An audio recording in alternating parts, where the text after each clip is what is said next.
Nós vamos abrir agora a sessão de debate.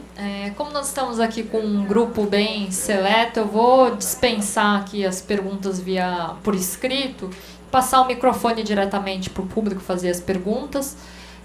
Queria só pedir, reforçar para que o público faça perguntas, né, sucintas, é uma pergunta mesmo, não uma explanação. E então eu vou colher aqui, eu vou fazer em 2 rodadas, colher aqui umas 2 ou 3 perguntas. A equipe está com o microfone, quem quiser fazer perguntas pode levantar a mão.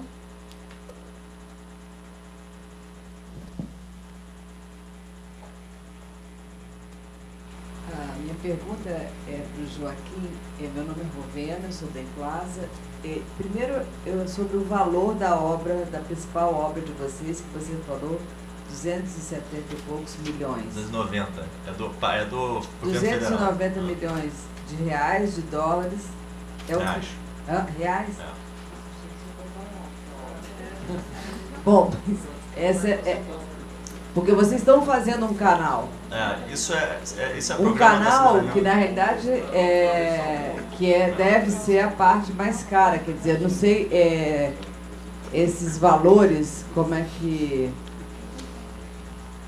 eles estão distribuídos entre as várias obras que estão ali previstas, se isso está público para que a gente possa consultar a composição desse investimento que está sendo feito. Então, essa é uma primeira pergunta. A segunda questão diz respeito a esse sistema de controle e operação que você falou que a IBM e a Cisco doaram ao Rio de Janeiro esse sistema. Quer dizer, que doação, que é um sistema caro, nós aqui em São Paulo estamos numa tentativa de construção disso. Quais foram os argumentos para doação para o setor público de uma coisa tão cara, né, de 2 empresas tão capitalistas para poder fazer esse tipo de doação, né? Quer dizer, qual foi o custo desse empreendimento, centro de operações, e quais foram as relações de tratativas políticas que levaram tanto a IBM e a Cisco a fazer uma doação para o governo do Rio de Janeiro, do município? O Rio hoje é uma vitrine, né? Claro, por favor.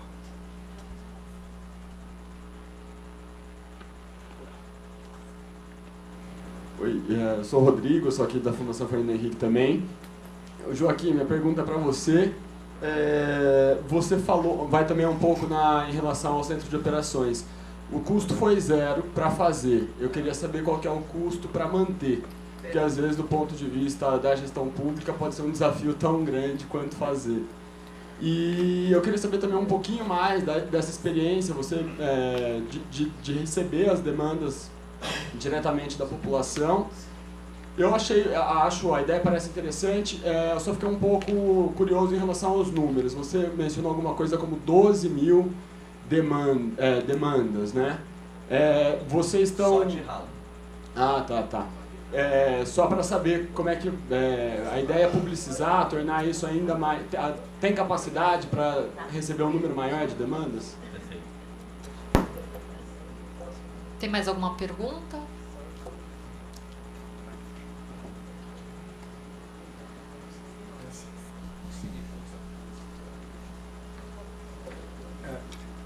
Meu nome é Milton Longobardi, sou economista e quero uma São Paulo melhor.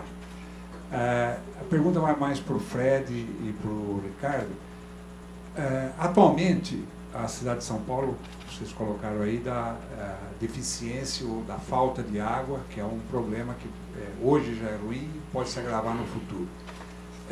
Não seria o caso de se adotar uma legislação mais rígida, por exemplo, para evitar a substituição de vassoura por água, né? Sábados e domingos, sábados e sextas e sábados, todos os condomínios varrem as suas calçadas com água, né?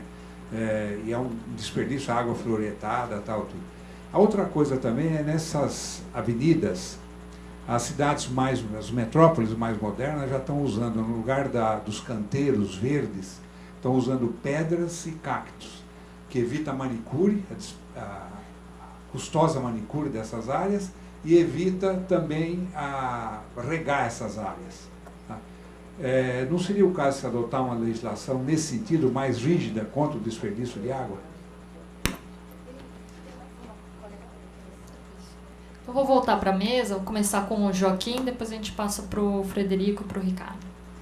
Bom, sobre o que levou a IBM e a Cisco a fazer a doação. Eu acho que hoje, eu vim do setor de entretenimento, né, e de grandes eventos. Hoje o Rio é uma vitrine. Né, os maiores eventos do mundo estão indo para a cidade. Então todo mundo quer aparecer de alguma forma. Né? Então assim como você tem esses produtos olímpicos, Papa, Rio+20, Rock in Rio, você tem o centro de operações. O centro de operações é um produto hoje.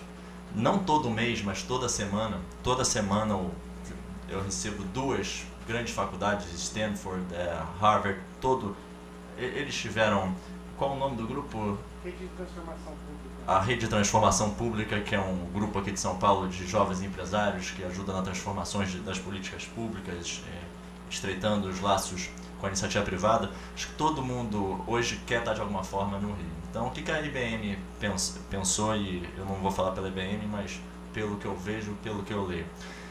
Eles tinham um grande centro de operações em Singapura, né, e escolheram a América Latina para fazer a sede da cidade inteligente, desse Smart City, e escolheram o Rio. Então foi uma decisão pura e exclusivamente da IBM. E eles doaram isso para a cidade, isso a custo zero. Você tem o prédio, ele foi todo, para você ter uma ideia, era um terreno baldio, era um estacionamento. Em 3 meses, a RJZ, que é uma das construtoras grandes da cidade, pela aquela cota de aquelas medida compensatória, eles construíram esse prédio. E aí isso custou zero para os cofres públicos, mas a operação é da prefeitura. O que a prefeitura tem agora é um headquarter para botar os engenheiros de trânsito, a turma que entende saneamento básico, os tomadores de decisão, fica todo mundo num caixote. É isso. Agora, o custo da prefeitura é para operar os funcionários. Você tem 240 pessoas trabalhando em 3 turnos lá dentro, e o custo do salário desses caras, do cafezinho. Quando o computador quebra, a prefeitura não tem custo, porque a Cisco tem interesse que aquilo ali funcione, a IBM tem interesse que aquilo ali funcione, porque eles trazem pessoas do mundo inteiro. Eu te falar que 50% da língua dentro da sala de reunião é inglês. Ontem estava toda a turma de Londres lá. O primeiro-ministro da Inglaterra estava lá semana passada. Então é um negócio que funciona mesmo. As pessoas, eu tive a oportunidade de trabalhar com o Obama em maio passado com o Serviço Secreto Americano. Eles não têm isso em Chicago. Toda a parte de segurança do Obama não foi feita na rua. Foi com os agentes dentro da sala do centro de operações. Então é um negócio mesmo fascinante. Quem quiser conhecer, eu vou ter um enorme prazer em levar. E sobre os custos das obras, é uma obra do PAC, não é do governo do estado, muito menos da prefeitura, faz parte do programa de aceleramento, de crescimento, e eu não sou um engenheiro para questionar, eu posso te colocar em contato com a turma de obras, mas eu sei que custa 292 milhões de reais. E isso você vai desviar o Rio Joana e o Rio Maracanã. Então, por que não vai mais alagar a Praça da Bandeira? Porque você diminui em 30% o volume de água que vai passar naquela bifurcação. Você está construindo um novo canal, um negócio meio megalomaníaco, né? Responde a pergunta? E sobre o custo exato, é o custo de operação mesmo das pessoas. Você não incrementou, não teve nenhum adicional, não. Tem muita gente da iniciativa privada trabalhando lá agora. Tá? E aí, se você for hoje na Casa Civil, o centro de operações nada mais é do que o cérebro da prefeitura. É a central de inteligência, ponto. É isso. Né? São cabeças pensantes. Então, pessoas, acho que a Fundação Brava ajuda muito a gente em detectar talentos para trazer para a prefeitura. Se você for na Casa Civil hoje, 30% lá é gente que estudou em Harvard, gente que estudou em Chicago, gente que estudou no COPEAD, que estão se destinando por um curto intervalo de tempo para a cidade. É muito legal você virar uma cidade, né? Uma coisa é você virar uma empresa, outra coisa é você virar uma cidade que seria ótimo se Olimpíadas ou Copa do Mundo fosse em 2030, 2040, porque daria tempo de você fazer as melhores obras, mas o que a gente está fazendo agora já é o plano B, já é o plano emergencial.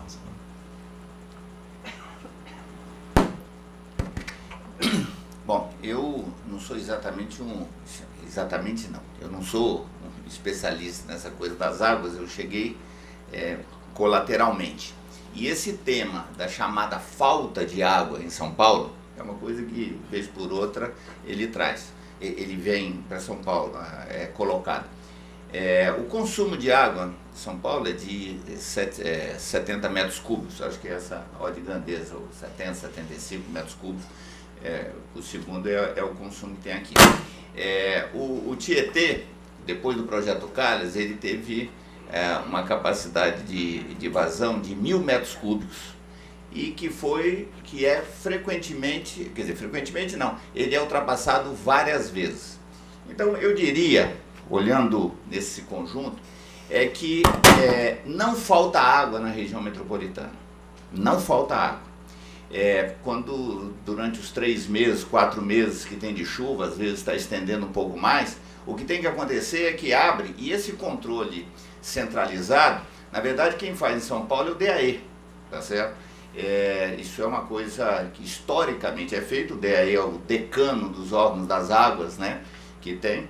Então, ele faz esse controle, às vezes ele tem equívocos, como naquela grande cheia de abril de 2005, tá certo? Então, às vezes, há descontroles aí na abertura e no fechamento, ele se engana, a chuva chega antes. Mas o interessante é que nós temos durante 3, 4 meses uma quantidade absurda de água que sai daqui e vai passar em Buenos Aires, tá certo? Ela vai, desce o Tietê, pega o Paraná e passa no Prata, passa na frente de Buenos Aires. Então, entre aspas, nós desperdiçamos água. E essas águas que descem, quer dizer, estou falando de vazões que são 20 vezes maior do que seria o consumo.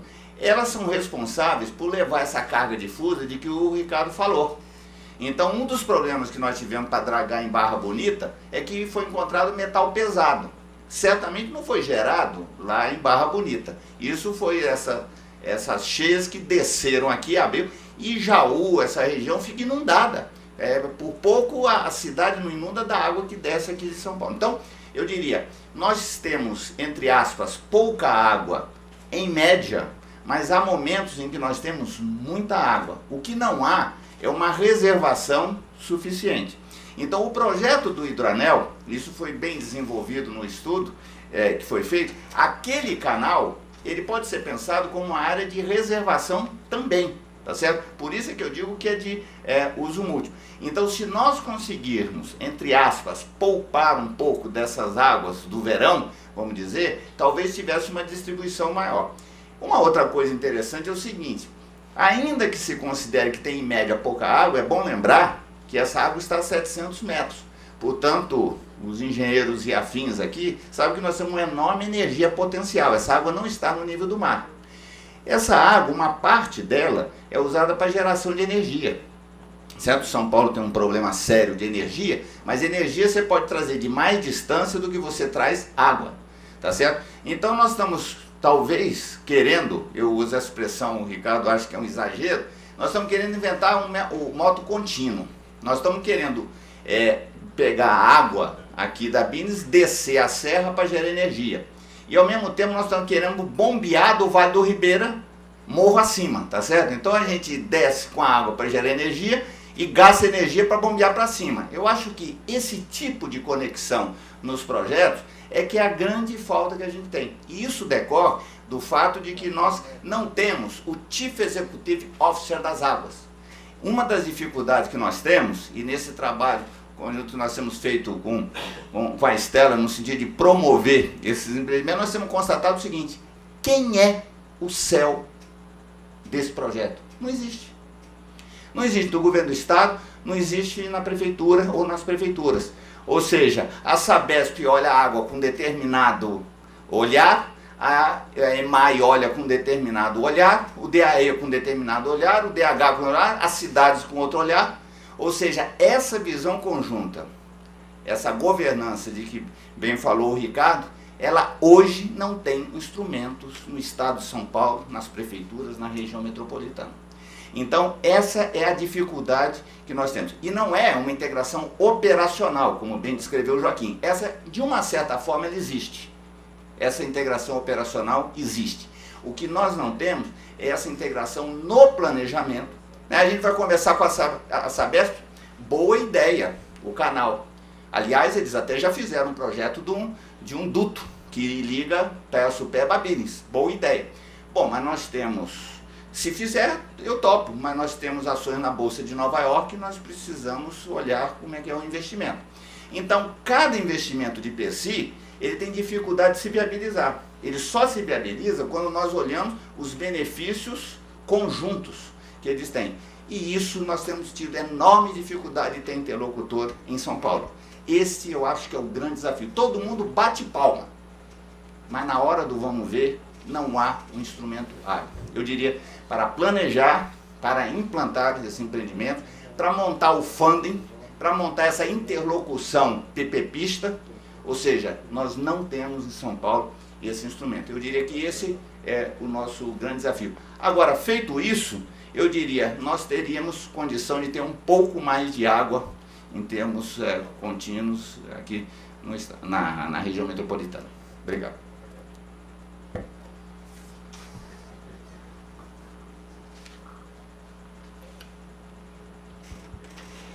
Eu começo pela parte que nós estamos de acordo.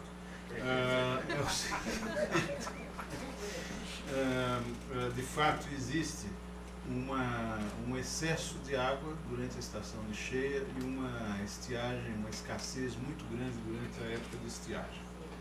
No balanço, na média, existe uma escassez importante.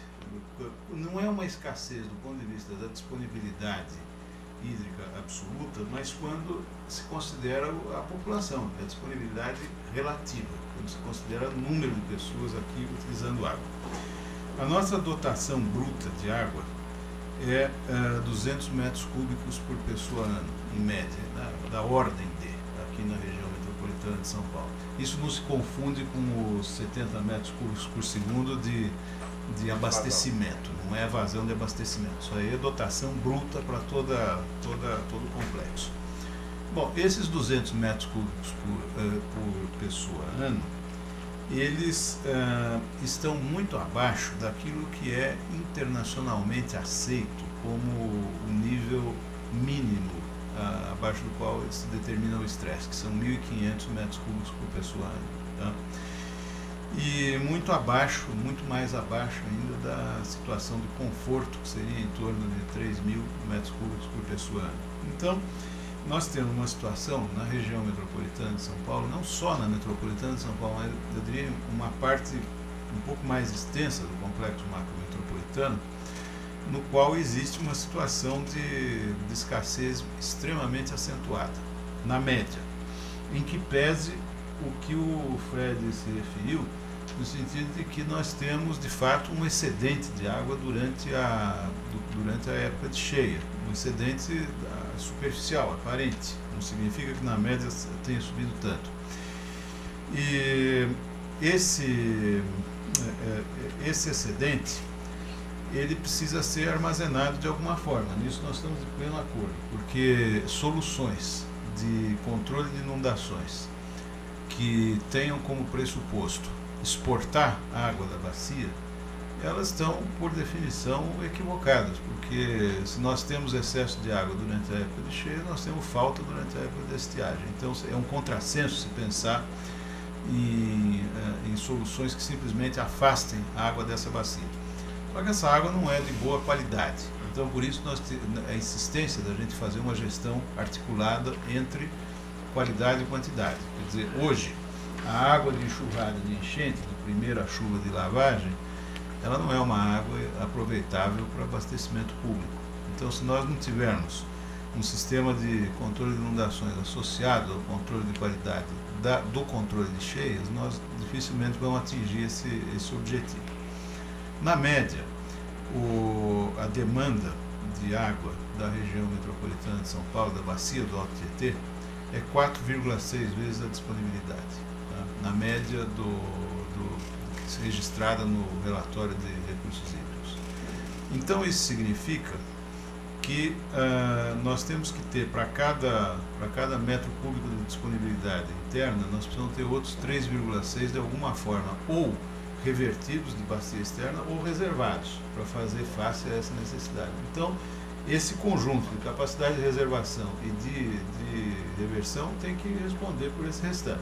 Então, evidentemente, nós vivemos numa situação de estresse, e chegando à sua pergunta específica, a vassoura d'água, a rega de áreas verdes, todas essas são medidas importantes dentro de um conjunto. Não existe uma delas que vá dar conta de tudo, mas, se não me engano, essa vassoura d'água, esse hábito de usar o esguicho para lavar a calçada já é proibido em lei municipal. A competência dessa legislação é municipal.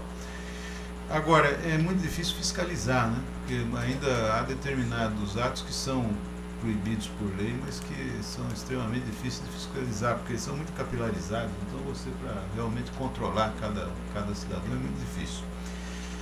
No que diz respeito aos canteiros centrais de avenidas, onde existe, por exemplo, toda uma linha de paisagismo de baixo consumo de água, na Califórnia, no meio oeste americano todo, né? Mas ali realmente é uma região árida. Nós temos um paradoxo aqui, que é o seguinte: nós estamos numa situação de estresse hídrico numa região que não é árida do ponto de vista natural.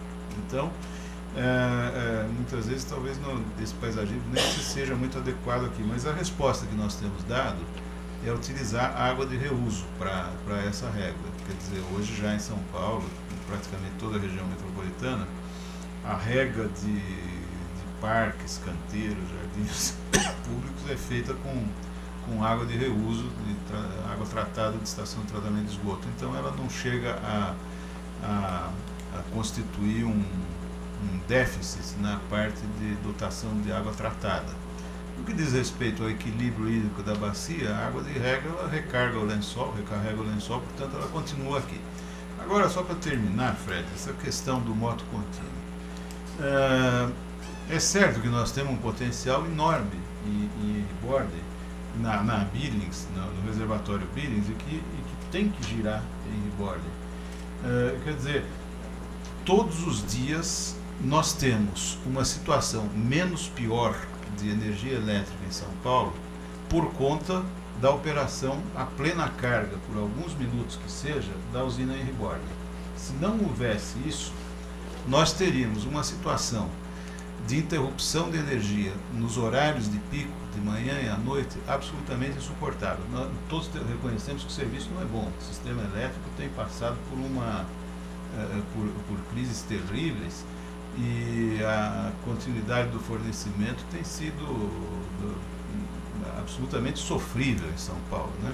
A gente, mesmo quando analisa vamos dizer, a viabilidade de medidas urbanísticas, de descentralização da atividade econômica, isso fica muito bonito no plano diretor, mas quando você vai pensar de fato, nenhuma empresa seria temerária de jogar, por exemplo, um centro de processamento de dados num bairro de periferia, sujeito a cortes contínuos, a cortes absolutamente frequentes de energia elétrica. Então isso é impensável, quer dizer, essa descentralização ela é mais uma figura de teoria do que de prática realmente nas condições que nós temos de operação de sistemas urbanos.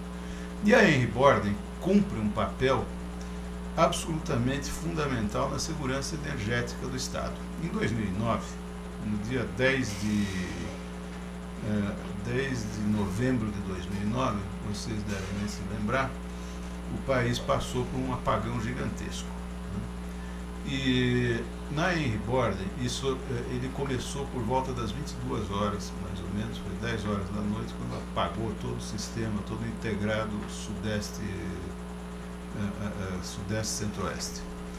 E aí, nós pegamos os registros depois da Henry Bordem, ela reconstituiu as linhas prioritárias em aproximadamente 20 minutos, ou seja, às 22 horas e 20 minutos mais ou menos já tinha se restabelecido o fornecimento prioritário, que dentre outros alimenta as bombas as grandes bombas de macrodrenagem de São Paulo. Nosso pesadelo na operação dos sistemas de infraestrutura aqui de São Paulo é a coincidência de enchente com apagão. Quer dizer, são duas coisas que são terríveis. Então, quando você tem uma usina em Reborn operando e em situação de operação boa, ela supre essa necessidade. Então, a grande linha que alimenta as bombas de reversão do Pinheiros, elas foram restabelecidas rapidamente. Logo, também restabeleceu a capacidade de alimentação nas bombas de drenagem do Rio Tietê, as 3 grandes da prefeitura que tem lá. Então, e na própria bomba também do Iassuda, lá na Água Espraiada, né? Então, nós temos, é como, por exemplo, a pessoa que tem um braço, uma perna, ninguém fica dando graças a Deus todo dia que tem braço e toda a perna, no dia que tira você sente falta. Então, o dia que você tirar em Reborn do sistema, ou que você tiver uma operação deficitária de Reborn, a gente vai sentir demais, porque tende a piorar de forma muito, muito acentuada a segurança energética metropolitana. Então, nesse sentido, a operação de Reborn tem que continuar e é um contrassenso nós termos uma usina com uma capacidade ociosa tão grande. Quer dizer, ela tem hoje em torno de 400 megawatts médios de capacidade ociosa, que não é utilizada. Então, isso não é um contrassenso do ponto de vista urbano, do ponto de vista energético, do ponto de vista ambiental, inclusive porque a operação dessa capacidade tem um impacto ambiental zero, posto que o lago do reservatório Billings já está cheio. Então, não tem nem 1 metro quadrado a mais de inundação para aproveitar essa capacidade ociosa. O moto contínuo que você se refere, eu já te falei, quer dizer, quanto você puxa de água do São Lourenço e qual é o conteúdo energético dessa água que você puxa comparado ao potencial que você tem no Billings em relação a Reborn. Quer dizer, é enorme a diferença. Você puxa o quê? 4 metros cúbicos por segundo, vai puxar do São Lourenço? Há que cota. Então, esse balanço tem que ser feito. Então, no saldo energético, continua sim valendo a pena a gente juntar água em Reborn, no Billings, utilizar por todos os usos possíveis e continuar gerando energia em Reborn e fazer esse aproveitamento. Porque no momento em que se enche o reservatório Billings, na extremidade de jusante metropolitana, já não é mais o caso de se utilizar ele em todo o restante da área metropolitana. Então é isso que eu tinha a dizer.